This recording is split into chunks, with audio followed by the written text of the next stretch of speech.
Hello बच्चों, कैसे हैं आप सभी। स्वागत है आप सबका मेरे YouTube चैनल डॉक्टर सरोज कुमारी पे। मैं आपकी सरोज मैम आपको बायो पढ़ा रही हूँ और बायो में हम लोग क्लास 11th की बायो पढ़ रहे हैं, जिसमें cell the unit of life chapter हम लोगों ने स्टार्ट किया है। Cell the unit of life chapter का हम लोग 7 वीडियोस यानी 7 पार्ट पढ़ चुके हैं और आज हम लोग पढ़ने वाले हैं द सेल न्यूक्लियस। आज हम लोग क्या कवर करेंगे? न्यूक्लियस। और इसी के साथ हमारा ये चैप्टर भी कंप्लीट हो जाएगा। तो सबसे पहले बात करते हैं कि न्यूक्लियस की खोज किसने की थी, है ना। न्यूक्लियस की खोज किसने की थी? न्यूक्लियस को सबसे पहले रॉबर्ट ब्राउन ने डिस्कवर किया था। Who discovered the nucleus? Robert brown. कब? 1831।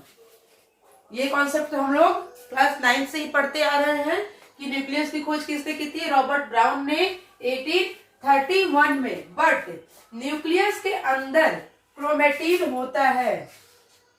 क्रोमेटिन, न्यूक्लियस के अंदर क्रोमेटिन होता है और इस क्रोमेटिन की डिस्कवरी किसने की थी? इस क्रोमेटिन को आइडेंटिफाई किसने किया था? इस क्रोमेटिन को, इसको बेसिक डाई में स्टेन कर कर इसे किसने दिया था? फ्लेमिंग। फ्लेमिंग ने बताया था कि न्यूक्लियस के अंदर कुछ धागीनुमा स्ट्रक्चर्स होते हैं जो क्रोमेटिन होते हैं। ऐसे ये धागे लाइक स्ट्रक्चर्स होती है, थ्रेड लाइक, और ये इसे क्रोमेटिन कहते हैं। ये बताया था फ्लेमिंग ने। न्यूक्लियस को और क्या कहा जाता है? न्यूक्लियस को कहा जाता है brain of the cell. Brain of the cell. Nucleus को और क्या कहा जाता है? Brain of the cell. ये डबल मेम्ब्रेन बाउंड स्ट्रक्चर है। मैं न्यूक्लियस नहीं बना रही हूं, मैं आप लोग को डबल मेम्ब्रेन दिखा रही हूं।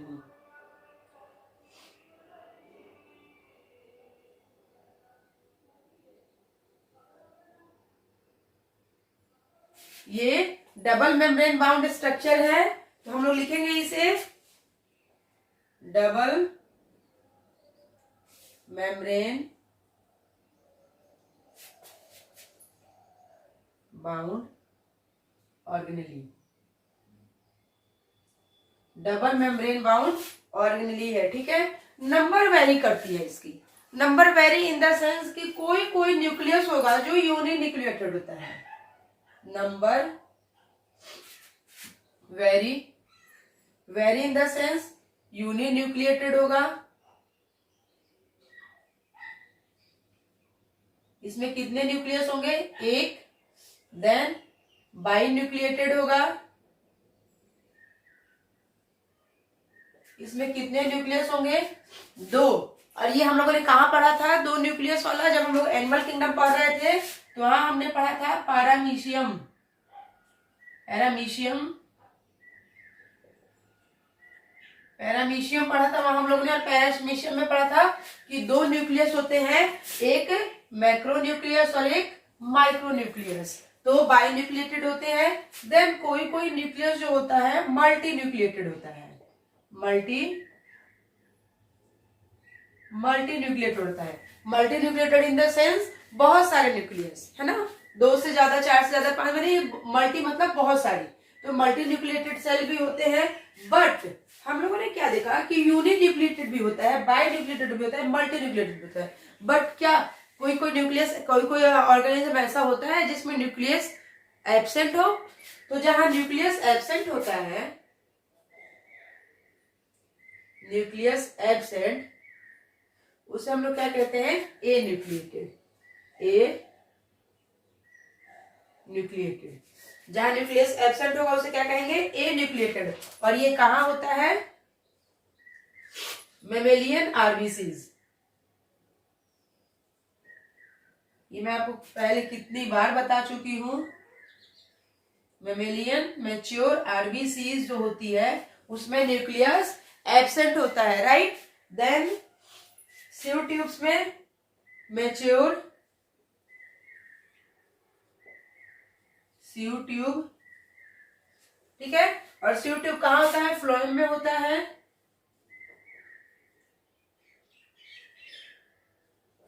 CO ट्यूब कहाँ होता है? फ्लोएम में होता है। ठीक है, तो अब देखते हैं एक प्यारा सा स्ट्रक्चर बनाते हैं किसका? अपने न्यूक्लियस का। ड्रॉ करेंगे हम लोग न्यूक्लियस।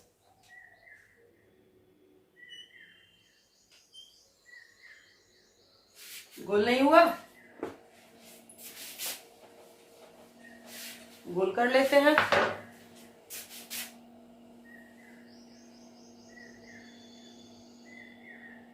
ठीक है, देन इसकी डबल मेम्ब्रेन दिखानी है हमें।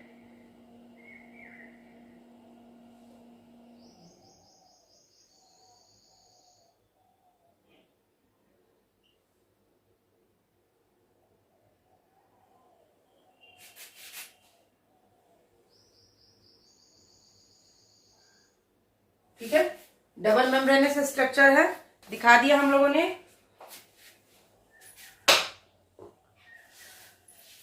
अभी क्या पढ़ा हम लोगों ने कि इसके अंदर थ्रेड लाइक स्ट्रक्चर पाए जाते हैं, और वो थ्रेड लाइक स्ट्रक्चर क्या होते हैं? क्रोमेटिन होते हैं। ठीक है, पहले इसके लेयर से बात करते हैं। This is outer layer, outer membrane कहिए या आउटर लेयर कहिए। ठीक है, आउटर मेम्ब्रेन ही कहिए। Inner membrane, inner membrane. ठीक है, इनर मेम्ब्रेन।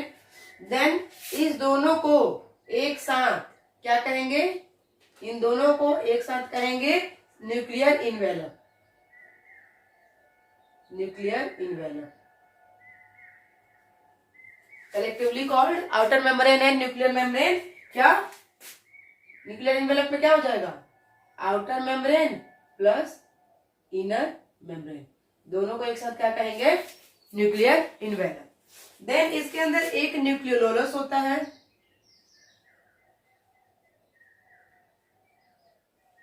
न्यूक्लियोलस। ठीक है, देन हमारी जो न्यूक्लियर मेम्ब्रेन होती है वो कंटिन्यूअस नहीं होती है, वो बीच बीच में पोर्स होते हैं इसके अंदर, तो इसे हम लोग क्या कहेंगे?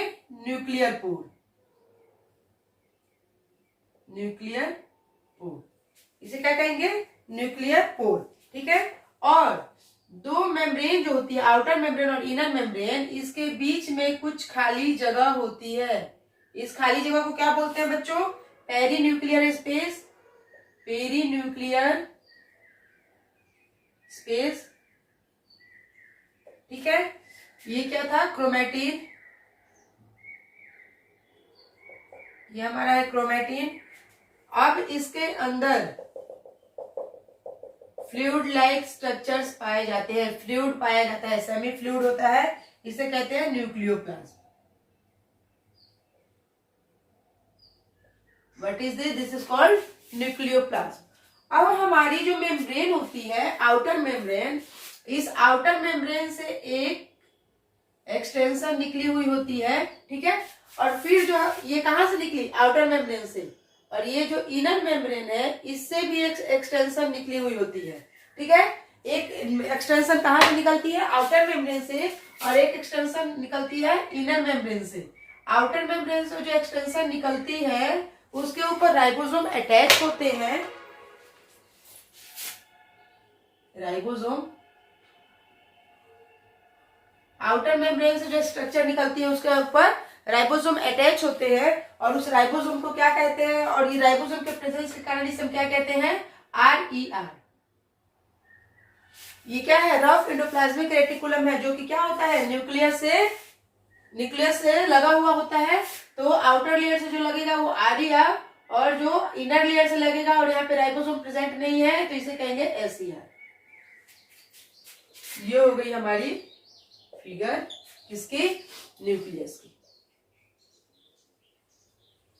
ओके, ये हो गई हमारी फिगर न्यूक्लियस की। अब थोड़ी इनके बारे में थ्योरी भी पढ़ ली जाए। पहले हम लोग क्या पढ़ेंगे? Nuclear envelope.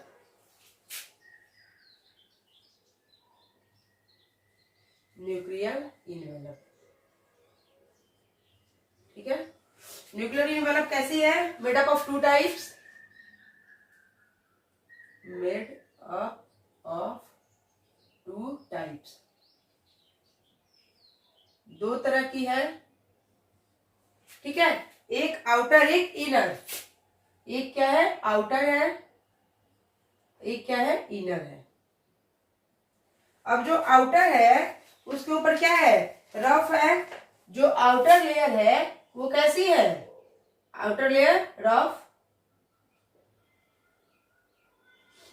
इस पे राइबोसोम प्रेजेंट है,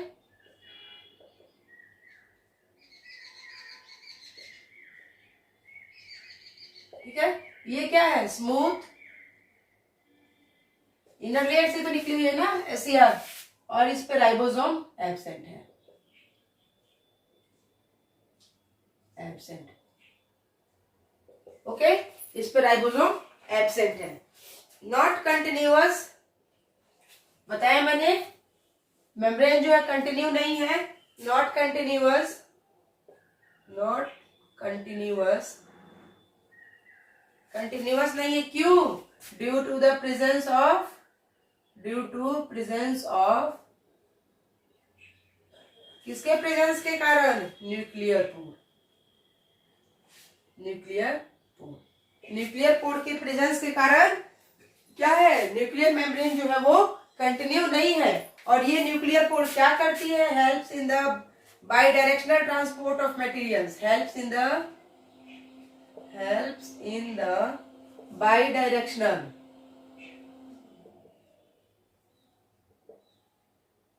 by directional transport of materials,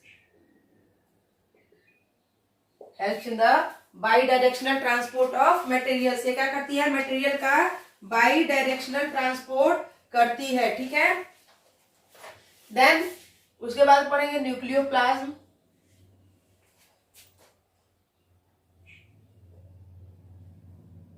nucleoplasm, nucleoplasm को और क्या कहते हैं, न्यूक्लियर मैट्रिक्स भी कहते हैं, न्यूक्लियर मैट्रिक्स, इसे न्यूक्लियर मैट्रिक्स भी कहते हैं हम लोग। और ये कंटिन्यूअस, न्यूक्लियोप्लाज्म क्या रखती है अपने अंदर, न्यूक्लियोप्लाज्म जो है इसके अंदर क्या है क्रोमैटिन है और न्यूक्लियोलस है ना। देखिए फिगर में ये है न्यूक्लियोप्लाज्म और जो कि फ्लूइड मैट्रिक्स है, इसे न्यूक्लियर मैट्रिक्स भी कहा जाता है। और इसके अंदर क्या है क्रोमैटिन है और न्यूक्लियोलस है, तो हम लोग लिखेंगे इसे contains, nucleoplasm contains nucleolus and chromatin. ये न्यूक्लियोलस भी रखता है और क्रोमैटिन भी रखता है, किसमें हेल्प करता है ट्रांसपोर्ट में, और सेमी फ्लूइड होता है, देन कोलॉइडल भी होता है, और किसका साइट है site for mRNA synthesis, mRNA की सिंथेसिस करता है, तो इसलिए इसे क्या कहा जाता है site for mRNA synthesis. Then next देखते हैं, नेक्स्ट क्या है, नेक्स्ट है हमारा न्यूक्लियोलस। अभी हम लोगों ने क्या पढ़ा बच्चों, अभी हम लोगों ने पढ़ लिया इन्वेलप, है ना, इन्वेलप पढ़ी। अब इन्वेलप के बाद हम लोगों ने न्यूक्लियोप्लाज्म पढ़ लिया। देन अब न्यूक्लियोप्लाज्म के nuclear envelope, nuclear envelope nuclear plasm, nuclear plasm के अंदर क्या है न्यूक्लियोलस और क्रोमैटिन है। तो पहले पढ़ेंगे हम लोग न्यूक्लियोलस,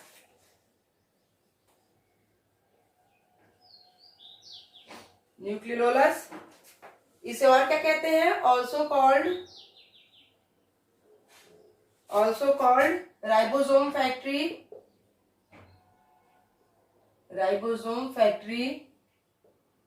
इसे राइबोसोम की फैक्ट्री भी कहा जाता है। किसको, ये न्यूक्लियोलस जो है ये हमारा, इसे राइबोसोम की फैक्ट्री भी कहा जाता है। ये नॉन मेम्ब्रेनस है, इसके बाहर कोई मेम्ब्रेन प्रेजेंट नहीं है, कोई आउटर लेयर नहीं है, तो हम लोग इसे लिखेंगे non membranes.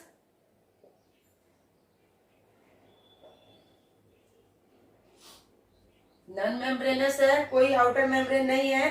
Continuous with nucleoplasm, continuous with किसके साथ होती है? न्यूक्लियोप्लाज्म में।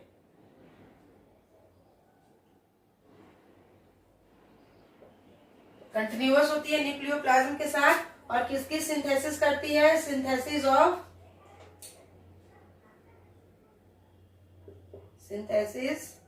Of rRNA, ribosomal RNA. ठीक है, राइबोसोमल आरएनए का क्या करती है? Site for synthesis of rRNA, rRNA का सिंथेसिस करती है। ठीक है, तो ये था हमारा न्यूक्लियोलोलस। लेयर एंड मोड इन नंबर, ये आरआरएनए की सिंथेसिस क्यों करती है? क्योंकि लार्जर होती है। ठीक है, न्यूक्लियस सिंथेसिस फॉर आरआरएनए क्यों करती है? क्योंकि larger in number, larger in size and more in number, number संख्या भी इसकी ज्यादा होती है। कहाँ? सेल्स में, इन सेल्स। ठीक है, involve in protein synthesis, involve in protein synthesis, इसलिए प्रोटीन सिंथेसिस में इन्वॉल्व होती है।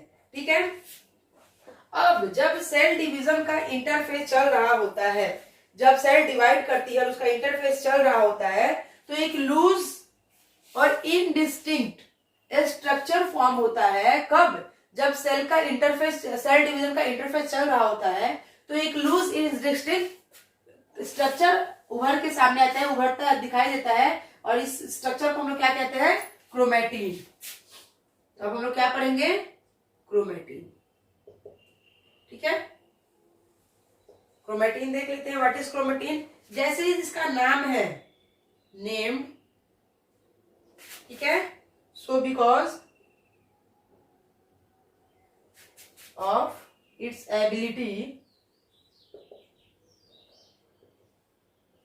because of its ability to get stained,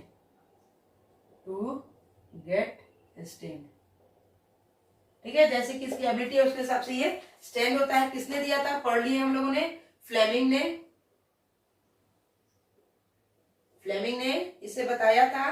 क्या होता है इसके अंदर? ये जो क्रोमैटिन होती है, इसके अंदर क्या क्या होते हैं? इसके अंदर होता है डीएनए प्लस आरएनए प्लस सम हिस्टोन प्रोटीन, ठीक है। अब ये हिस्टोन प्रोटीन क्या होते हैं? पैकेजिंग प्रोटीन होते हैं। ये पैकेजिंग प्रोटीन होते हैं। ये हिस्टोन प्रोटीन कैसे होते हैं? पैकेजिंग प्रोटीन होते हैं। अब हम लोग पढ़ेंगे पार्ट्स ऑफ क्रोमोसोम। इसके पार्ट्स हम लोग ने पढ़ लिए, ठीक है।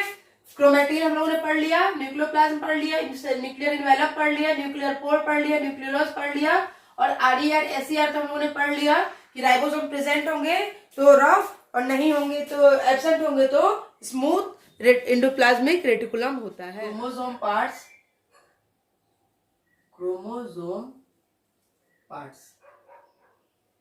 पढ़ेंगे क्रोमोसोम के, है ना।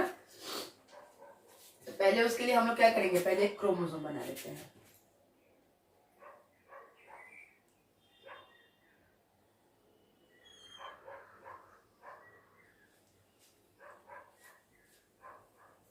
ये हो गए हमारे क्रोमोसोम, ठीक है। ऊपर वाला पार्ट जो होता है डार्क होता है, डार्क कर लेंगे।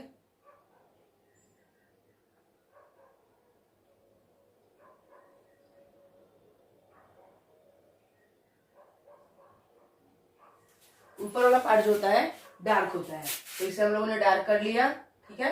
नीचे वाला क्या है? लाइट है। तो ऊपर वाले पार्ट को हम लोग क्या कहेंगे? हेट्रोक्रोमैटिन,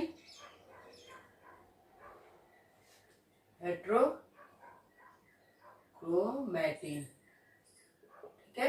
और नीचे वाले पार्ट को कहेंगे हम लोग यूक्रोमैटिन।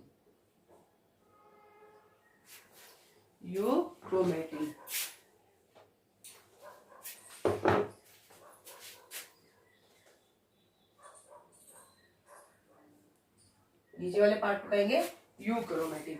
ऊपर वाला पार्ट जो होता है हेट्रोक्रोमेटिन जो होता है ये हमारा डार्क होता है। कलर जो इसका होता है क्या होता है, डार्क होता है। और ये टाइटली पैक्ड होते हैं, टाइटली पैक्ड डीएनए होते हैं। ठीक है, टाइटली पैक्ड डीएनए होते हैं और जेनेटिकली इनएक्टिव होते हैं। जेनेटिकली इनएक्टिव होते हैं कौन, हेट्रोक्रोमेटिन। ठीक है, ये हम लोग पढ़ रहे हैं क्रोमोसोम का अपर पार्ट हेट्रोक्रोमेटिन। अब देखते हैं लोअर पार्ट यूक्रोमेटिन। यूक्रोमेटिन क्या होता है, लाइट होता है ना। देखा हम लोग, ये डार्क है, ये लाइट है, ये लाइट है। देन लूज अरेंज होते हैं, अरेंजमेंट कैसी होती है, लूज होती है, लूजली अरेंज्ड होते हैं। देन जेनेटिकली एक्टिव होते हैं, जेनेटिकली एक्टिव होते हैं। ठीक है, जेनेटिकली कैसे होते हैं, एक्टिव होते हैं। अब हमने न्यूक्लियोलस में क्या पढ़ा था कि डीएनए जो था कैसा था, थ्रेड लाइक था, ऐसे धागे नुमा स्ट्रक्चर थी। तो ये धागे नुमा स्ट्रक्चर से क्रोमोसोम कैसे बनता है, ये पहले था क्रोमेटिन, है ना, यू धागे के फॉर्म में। देन इस क्रोमेटिन को हम लोगों ने क्या कराया, हिस्टोन प्रोटीन, हिस्टोन प्रोटीन के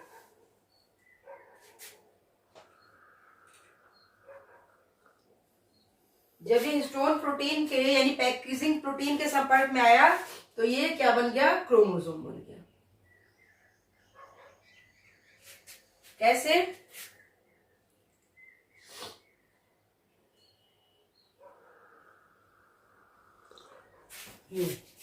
ये क्या हुआ, क्रोमोसोम बन गया। इस क्रोमोसोम के अंदर ऐसे क्वाइल्ड स्ट्रक्चर होती है, डबल।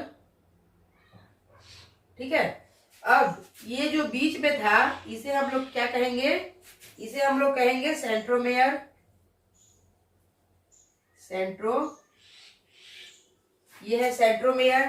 ठीक है, इसके अंदर भरी हुई है मैट्रिक्स, मैट्रिक्स। और इसके ये जो धागे नुमा स्ट्रक्चर है ये डीएनए है। ये जो हम लोगों ने क्वाइल्ड धागे नुमा स्ट्रक्चर ऐसे ऐसे बनाया है, ये क्या है, डीएनए के थ्रेड हैं, डीएनए थ्रेड, ये क्या है, डीएनए के थ्रेड है। ठीक है, देन इसके एंड पॉइंट पे यहां इसके एंड पॉइंट पे स्ट्रक्चर पाया जाता है और इसे हम लोग कहते हैं टेलोमेयर, टेलोमेयर। ठीक है, हम लोग अभी क्या पढ़ रहे हैं, क्रोमोसोम के पार्ट्स पढ़ रहे हैं, ये है टेलोमेयर। अब जो सेंट्रोसोम होता है, सेंट्रोमेयर होता है, इसके दोनों तरफ ऐसे डिस्क लाइक स्ट्रक्चर पाए जाते हैं। सेंट्रोमेयर के both side disc like structure होती है और इस डिस्क लाइक स्ट्रक्चर को क्या कहते हैं, काइनेटोकोर।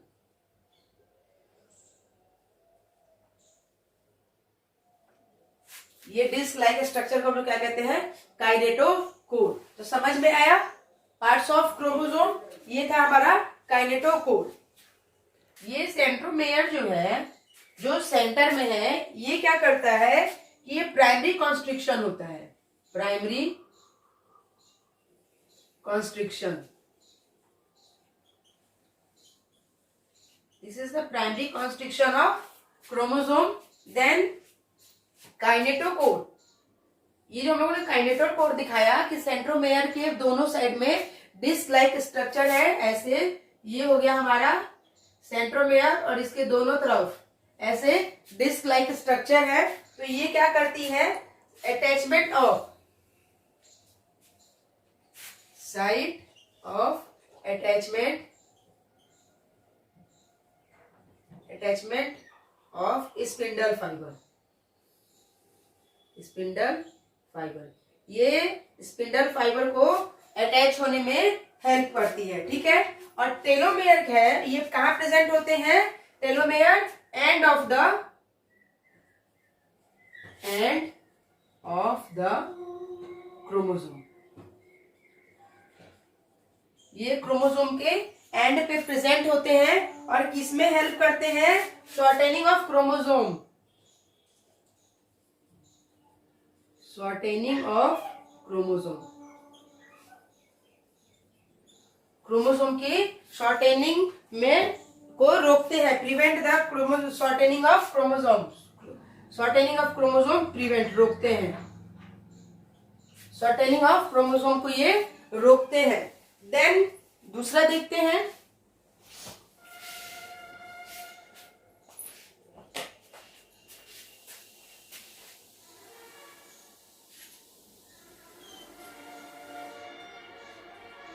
ये वही क्रोमोसोम है जो अभी हम लोग समझ रहे थे, है ना।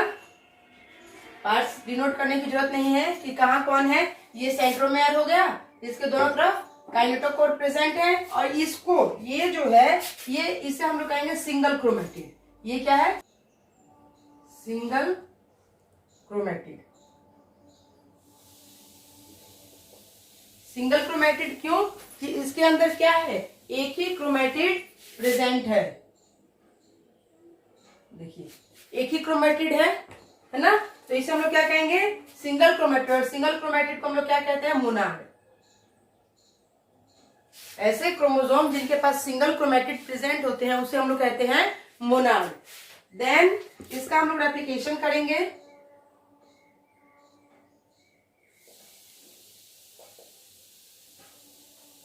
मोनाड का हम लोगों ने रेप्लिकेशन किया, अभी क्या बन गया?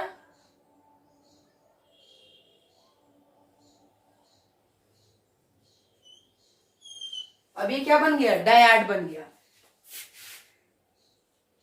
बीच में क्या है? सेंट्रोमेयर, और ये एक क्रोमेटिड, ये दो क्रोमेटिड, इसे हम लोग क्या कहेंगे? Sister chromatid.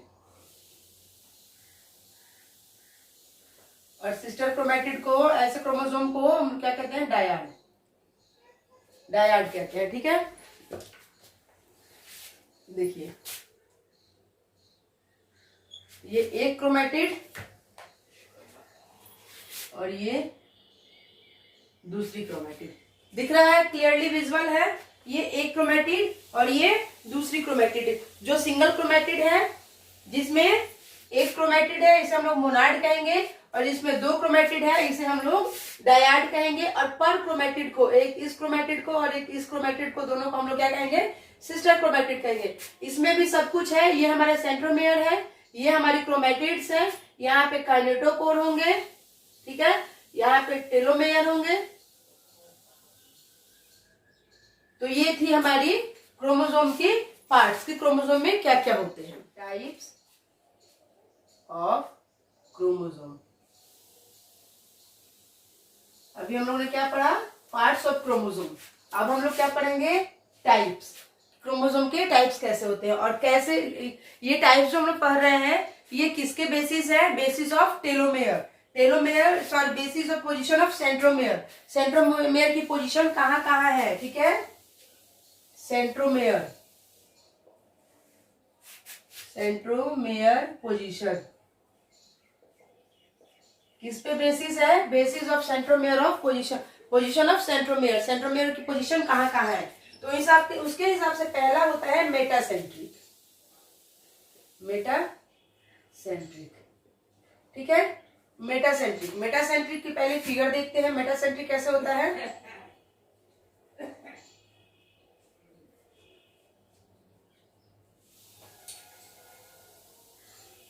ठीक है, सेंट्रोमेयर कहाँ है? मिडिल ऑफ द क्रोमोसोम, ठीक है। और आर्म कैसे है? ये आर्म और ये आर्म इक्वल है, बोथ आर्म आर इक्वल, और centromere present in the middle of the chromosome, ठीक है, सेंटर पे है। सेंट्रोमेयर कहाँ है? सेंटर पे, सेंटर पे है। आर्म क्या है? इक्वल है, ठीक है, आर्म क्या है इनके? इक्वल है। और जब ये सेल डिवीजन करेंगी, जब सेल डिवीजन होता है तो एनाफेज एक स्टेज आता है जो कि हम लोग आगे पढ़ेंगे। तो एनाफेज स्टेज के दौरान क्या करती है? During anaphase, during anaphase anaphase के दौरान क्या करती है, ये वी शेप बनाती है, वी शेप। ठीक है, एनाफेज स्टेज जब चल रही होती है तो ये क्रोमोसोम कैसा शेप बनाती है, वी शेप। ठीक है, then now second one is submetacentric.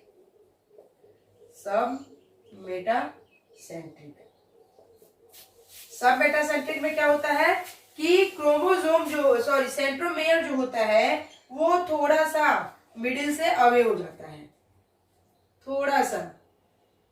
ये हो गया हमारा सेंट्रोमेयर। देखिए मिडिल कहाँ था, बीच में, यानी ये यहाँ था, यहां से थोड़ा सा उठ के ऊपर चला गया।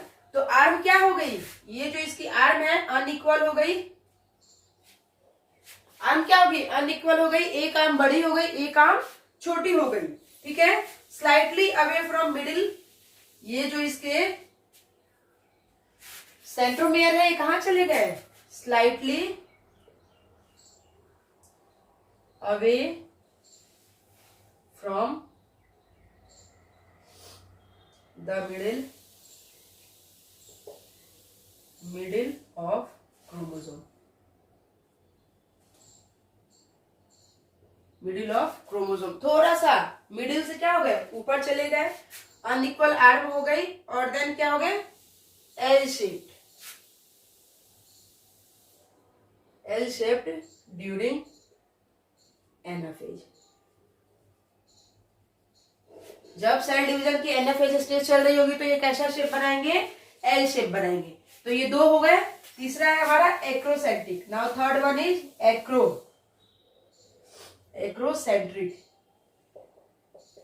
Acrocentric chromosome. एक्रोसेंट्रिक क्रोमोसोम क्या है, व्हाट इज एक्रोसेंट्रिक, फिगर देखते हैं इसकी भी। ये हो गया हमारा सेंट्रोमेयर। ठीक है, अब देखिए अभी क्या थी, आर्म अनइक्वल थी, एक थोड़ी बड़ी थी एक थोड़ी छोटी थी। इसमें क्या हो गई, एक हो गई वेरी स्मॉल,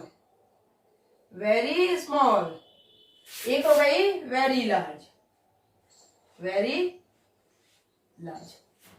ठीक है, आर्म कैसे हो गए, अनइक्वल, ये और ये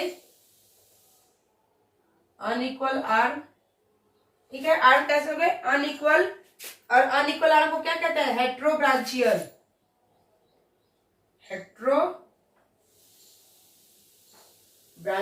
आर्म। आर्म जब इक्वल अनइक्वल हो जाती है तो उसे क्या कहते हैं, हेट्रोब्रांचियल आर्म। ठीक है, और ये कैसी शेप लेगी, जे शेप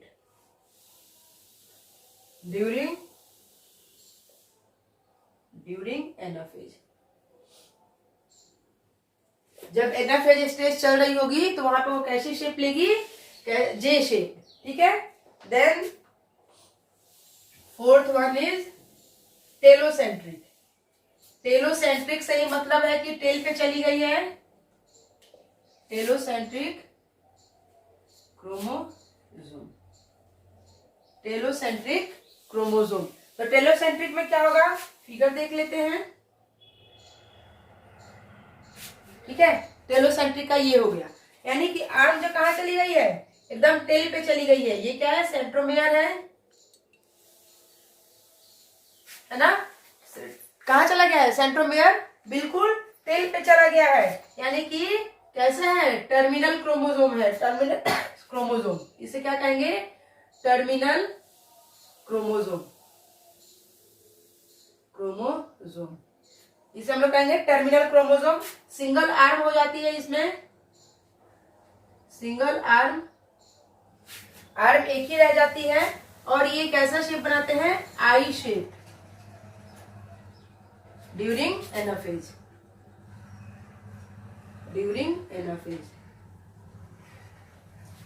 ये एनाफेज के दौरान आई शेप बनाते हैं। ठीक है, तो हम लोगों को 4 शेप मिली। हम लोग जब टाइप्स ऑफ क्रोमोसोम पढ़ रहे हैं in the basis of centromere position, centromere की पोजीशन के हिसाब से, तो हमारा पहला था कि सेंटर पे प्रेजेंट होती है सेंट्रोमेयर, तो इसे हम लोग क्या कहते हैं, मेटासेंट्रिक। ठीक है, और इसकी शेप कैसे होती है, वी शेप्ड होती है ड्यूरिंग एनाफेज। इसकी शेप कैसे होती है, वी शेप्ड होती है। और सेंटर पे है तो आर्म कैसे हो जाएंगे, इक्वल आर्म होंगे। देन सब मेटासेंट्रिक में होता है कि स्लाइटली अवे, थोड़ी सी ऊपर चली जाती है मिडिल से। तो इसकी शेप कैसे होती है, एल शेप्ड होती है ना, submetacentric. Then now third one हमने पढ़ा कि एक्रोसेंट्रिक, इसमें एक आर्म बहुत बड़ी हो जाती है, एक आर्म बहुत छोटी हो जाती है। और जब ड्यूरिंग एनाफेज चल रहा होता है तो ये कैसी शेप बनाती है, जे शेप्ड बनाती है। ये जे शेप्ड का लॉजिक क्या है और ये एल शेप्ड का लॉजिक क्या है, ये सॉरी वी शेप का लॉजिक क्या है, ये जब हम लोग सेल डिवीजन पढ़ेंगे तो हम लोग उसमें पढ़ेंगे। लेकिन क्या होता है, ये देखिए ये है सेंट्रोमियर। तो इसके जो काइनेटोकोर होते हैं, ये जब ऐसे स्पिंडल फाइबर से अटैच होते हैं तो ये स्पिंडल फाइबर क्या करती है, इसे स्ट्रेच करती है, और स्ट्रेच करती है तो ये क्या हो जाएंगे, देखिए स्ट्रेच जब कर रही है तो ये क्या कर रहा है, ये आधा इधर खींच रही है, आधा इधर खींच रही है। तो क्या हो रहा है, देखिए आप लोग एक ही देखिए क्योंकि आप लोग को शेप समझाना है। देखिए वी शेप बन गया, या फिर इसको ऐसे स्ट्रेच कीजिए। अगर हम लोग क्रोमोसोम अगर हम लोगों ने ऐसे बनाया है तो ये हो गया काइनेटोकोर, यहाँ से स्पिंडल फाइबर अटैच हो रही है। तो जब ये स्ट्रेच कर रही है तो देखिए बन गया वी शेप। तो ये सब हम लोग पढ़ेंगे, कहाँ पढ़ेंगे, सेल डिवीजन अपने नेक्स्ट चैप्टर में। ये मैंने बस आप लोग को फिगर समझाया है कि कैसे स्ट्रेच हो रही है। तो दूसरी शेप मिली हमें L shape. Now third shape क्या थी हमारी, जे शेप, ये है एक्रोसेंट्रिक। और फोर्थ क्या थी, टेलोसेंट्रिक। सेंट्रोमियर जो होता है वो एकदम टेल पे एंड पॉइंट पे चला जाता है, टर्मिनल हो जाता है ना, टर्मिनल क्रोमोसोम, और एक ही आर्म इसमें रह जाती है। देन इसमें क्या होता है, आई शेप होता है। तो हमने कितने टाइप्स के शेप मिले, टाइप्स ऑफ शेप, टाइप्स कितने मिले शेप के, first one is V, second one is L, third one is J, and fourth one is I. ये हमें 4 शेप मिले, ठीक है। और ये शेप हमें कहाँ मिले, ये आप लोग को मोस्ट इंपॉर्टेंट है, याद रखना है ये शेप हमें कहाँ मिले। मेटासेंट्रिक की कौन से शेप है, सब मेटासेंट्रिक, टेलोसेंट्रिक, एक्रोसेंट्रिक, इसकी शेप कैसी होती है। अक्सर एग्जाम में ये क्वेश्चन पूछ लिए जाते हैं कि in which stage of cell division chromosome present in V shape. तो किसमें, मेटासेंट्रिक क्रोमोसोम में है ना। तो आप लोग इसको याद कर लेंगे। तो ये हमारा टॉपिक कंप्लीट हो गया, क्रोमोसोम का टाइप्स भी पढ़ लिए, उसकी पार्ट्स भी पढ़ लिए, और आज हम लोगों ने न्यूक्लियस भी पढ़ लिया। और इसी के साथ हमारा सेल चैप्टर कंप्लीट होता है। मिलते हैं कल एक नए चैप्टर को स्टार्ट करते हुए नई एनर्जी के साथ। तब तक आप इस वीडियो को देखिए, लाइक और सब्सक्राइब करते रहिए। Meet you tomorrow next video with you. Okay, thank you so much.